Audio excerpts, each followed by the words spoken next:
Now imagine waking up today and finding something unexpected resting gently on your pillow, an ancient scroll glowing faintly, pulsing softly like it's breathing.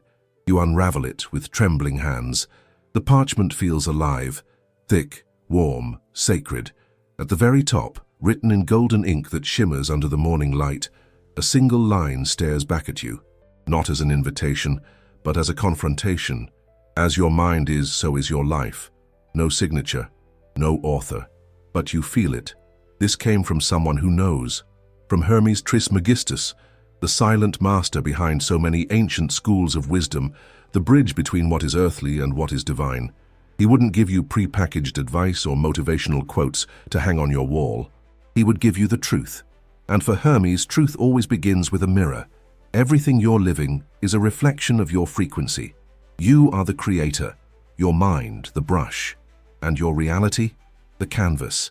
Every thought is a decision, every emotion a seed, every word must spell, because in the universe Hermes understood nothing is external. Everything begins with you. Now close your eyes for a moment and imagine that same Hermes Trismegistus, the silent master of the ancients, the guardian of the 7 universal laws, has chosen to spend an entire day with you, right here, right now.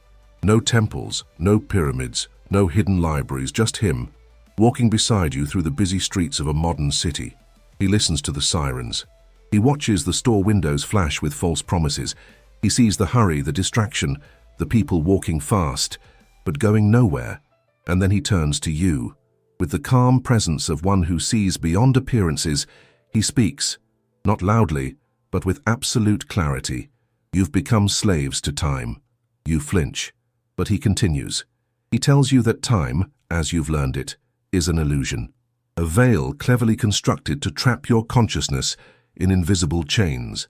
Hermes wouldn't ask you to meditate in a mountain cave. He'd point out the obvious. The only doorway to your power is the present moment, because all anxiety is born from a mind stuck in the future, and all guilt from a mind shackled to the past. And then gently but firmly he'd confront you. You are where your mind is. That's why you feel stuck. Your soul lives in the present. But you're always somewhere else. He'd explain that the exhaustion you carry isn't from how much you do. It's from never being fully in anything you do. And then he'd teach you to master time, not with clocks or calendars, but with presence, with attention, with surrender.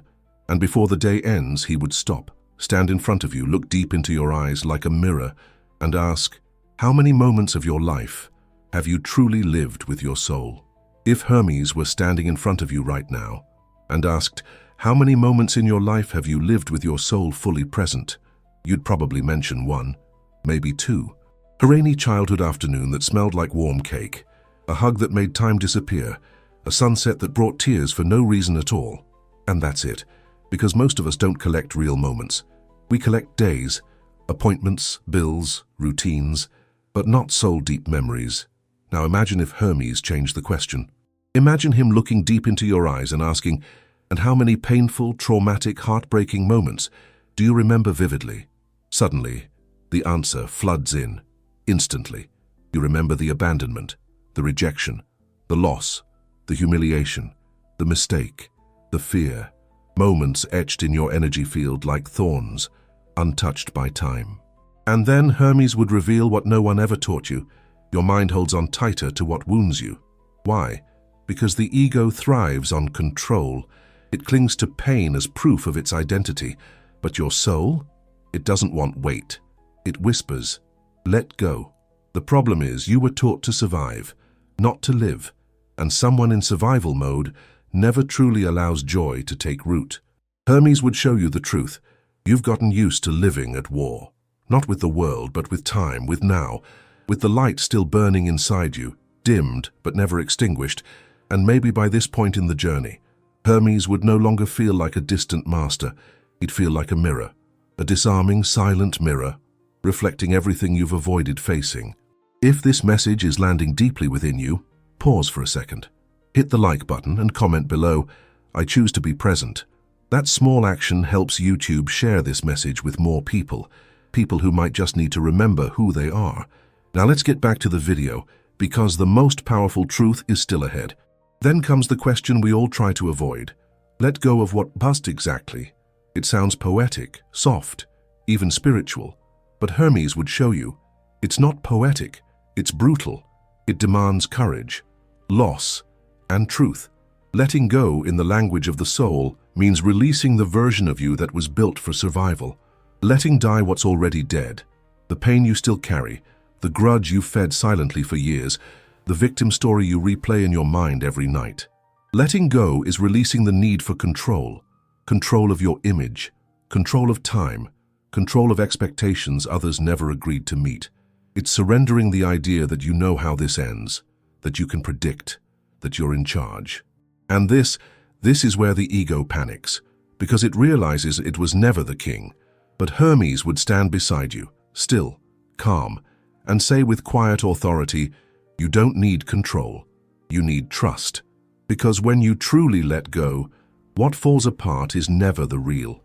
It's the illusion, the mask, the lie, and what remains is who you really are. And so, Hermes would lead you somewhere quiet. Maybe a hidden park, tucked between buildings. Maybe a high-rise balcony where the wind brushes your face and the city hums far below. No noise, no distractions, just stillness. There, he'd ask something most people today can't handle. Sit with yourself, in silence. No phone, no notifications, no plans, just you and you, he'd explain. The soul doesn't scream, it whispers. And to hear it, you have to silence the world. Then he'd ask, with unsettling calm, when was the last time you sat in peace, with your own presence? And maybe, just maybe, you wouldn't know what to say, because we've become experts in running. We run with work, food, apps, conversations, noise, even with spirituality that distracts more than it awakens. But Hermes would look you in the eyes and say, the truth doesn't live out there, it lives in stillness. And it's inside that stillness that the answers begin to rise. Not like a lightning bolt, but like a breeze, a quiet knowing that's always been there, just waiting for you to be still enough to hear it. But even then, you'd resist. You'd insist that you're broken, forgotten, stuck. You'd say nothing flows, that you've tried everything, prayed, visualized, believed with all your heart, and still, nothing changed. If Hermes were beside you in that moment, he wouldn't look at your bank account. He wouldn't care about your last Instagram post. He'd look at your vibration, because everything you are, everything you attract is shaped by the silent energy you carry. Hermes taught that everything is vibration. Everything. Thoughts, emotions, words, actions, and the universe. It doesn't respond to what you say you want. It responds to what you are. If you vibrate scarcity, it brings you more lack. If you vibrate fear, it delivers more reasons to be afraid. But if you vibrate truth, presence, and purpose, it opens doors you never even saw before. Because everything is connected, and your energy, Saudi, is your password. Now pause. Reflect with me for just a second.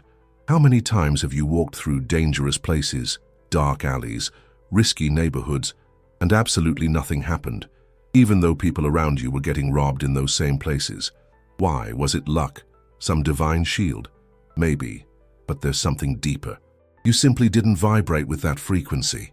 You didn't carry the fear of being robbed like a background app running in your mind. And where there's no frequency, there's no attraction. Because the universe doesn't respond to chance. It responds to resonance. Now let's flip it. When it comes to money, how do you feel? Fear? Worry about not having enough? Stress about bills, debt, job loss? Exactly, and guess what happens? Eureka! The universe answers. Mathematically, precisely. Suddenly the bills pile up. Opportunities vanish. Money slips through your fingers, not because you're cursed, not because you're unlucky, but because you're vibrating in the frequency of lack. And the universe, being infinitely fair, returns exactly what you're sending out. You see, the fear of scarcity is far more accepted in society than the fear of being mugged. Say you're afraid of getting robbed? People might think you're paranoid. But say you're afraid of running out of money. That's normal, expected, cultural. But Hermes Trismegistus, he would tell you there's nothing normal about it, because fear is fear. And every form of fear, no matter how rational or dressed up it looks, creates a block. The universe doesn't decode your intent. It doesn't judge whether your fear makes sense. It simply responds to your frequency. If you're vibrating in fear of lack, the universe answers, "Request received, here's more of it." It becomes a cycle, a self-cast spell. And Hermes would show you, living in fear of scarcity is like walking around with a magnetic antenna, an antenna that only picks up signals of delay, loss, struggle. And as long as that antenna stays on, nothing flows. Because while your soul is saying, "I want to thrive," your energy is screaming, "I'm terrified of failure." And here's the truth Hermes would remind you of. Vibration always wins over words. Always. It doesn't matter what you say. It matters what you emit. That's why Hermes wouldn't waste a breath on empty affirmations or feel-good quotes. He'd lock eyes with you and ask one question: what are you vibrating right now? That's the only answer that counts. Saying you trust the universe means nothing if inside you're drowning in anxiety. Saying you believe in the flow doesn't matter if every night fear of debt steals your sleep. Vibration is the truth that can't be faked. And until you clear out the fear, the doubt, the anger, the self-pity, the universe will keep whispering back, "Understood. Here's more of what you're sending." Because the secret isn't asking for more. It's stopping the broadcast of what no longer serves. Hermes would teach you that the greatest treasure isn't money, fame, or validation. It's your frequency. To him, taking care of your energy would be like tending to the sacred flame inside a temple, because that's exactly what you are, the temple, the transmitter, the origin point of everything you see around you. And if that temple is in ruins, no technique, no ritual, no master can save you, because the altars is your mind in silence, and that is where everything begins. Then Hermes would drop one of the most difficult truths, but also the most liberating one. You are responsible for everything, not as a punishment, but as a gift, because the moment you become responsible, you become free. No longer a victim of luck, timing, or others, you become the creator of your reality. Hermes wouldn't show up to comfort you with sweet promises. He'd come to shake you with truth, so you could finally understand. What surrounds you is just a mirror of what you're hosting within. And when you finally accept that, everything shifts. Because instead of obsessing over what's out there, you begin to care for what's in here, your vibration. And that's when the Hermetic laws stop being ancient wisdom locked in scrolls and become living tools. Mentalism, everything is mind. Vibration, everything moves. Correspondence, as within, so without. Rhythm, polarity, cause and effect, they're not just concepts. They're the rhythm of the cosmos. And when you stop dancing out of sync, when you align your steps with the pulse of the universe, life stops feeling like a battlefield and becomes a path with meaning, with flow, with synchronicity, a path where you don't beg for miracles. You become the one who manifests them. And it's exactly at this point that Hermes Trismegistus would begin teaching you the supreme art, transmutation.